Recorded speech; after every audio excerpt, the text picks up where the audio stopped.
بسم اللہ الرحمن الرحیم۔ السلام علیکم۔ آج کی اس ویڈیو میں آپ لوگوں کو ایک چھوٹا سا واقعہ سناؤں گا۔ واقعہ ہے جبرائیل علیہ السلام اور حضرت محمد صلی اللہ علیہ وسلم کا۔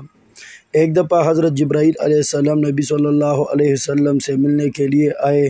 اس وقت جبرائیل علیہ السلام کانپ رہے تھے۔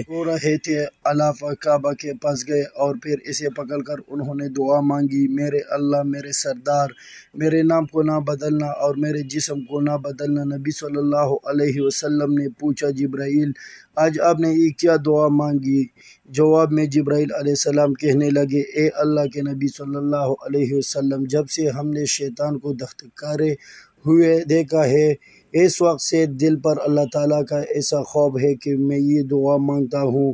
اے اللہ، شیطان کا نام اسرائیل تھا اور آج ابلیس کہتے ہیں، اے اللہ تو نے اس کا نام بدل دیا، پھر اسے اطاعت اور فرمان بردار لوگوں کے زمرے سے نکال کر اسے نافرمان کے زمرے میں شامل کر دیا، لہٰذا اب میں یہ دعا مانگتا ہوں، اے اللہ میرا نام بھی نہ بدلنا اور میرے جسم کو فرمان برداروں کے زمرے سے نکال کر کہیں نافرمانوں میں شامل نہ کر دینا۔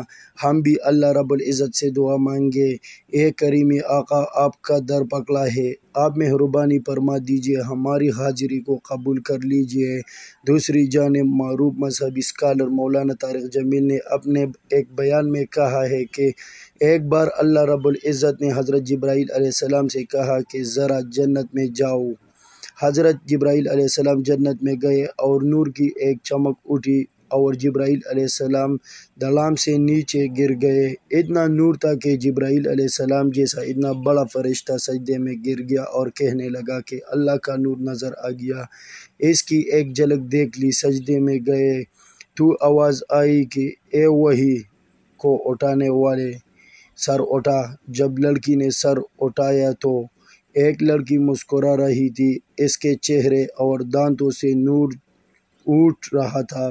حضرت جبرائیل علیہ السلام سمجھے کہ اللہ کے نور کی تجلیہ ہے۔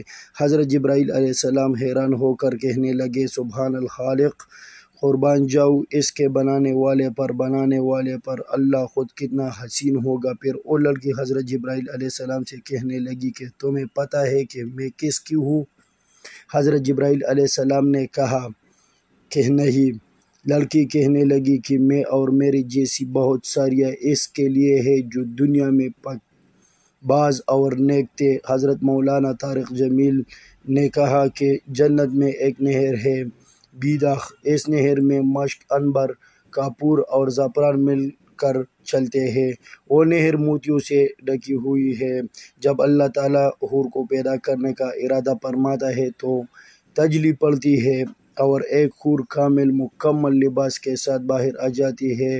حور کا قد 130 فٹ ہوتا ہے۔ اللہ اسے 100 جوڑے کپڑے کے پہناتے ہیں اور ان 100 جوڑوں میں بھی اس کا وجود شیشے کی طرح نظر آتا ہے۔ اللہ ہم سب کو اس پر عمل عطا فرمائے اور شیطان کی شر سے پناہ دے، آمین۔ جزاک اللہ۔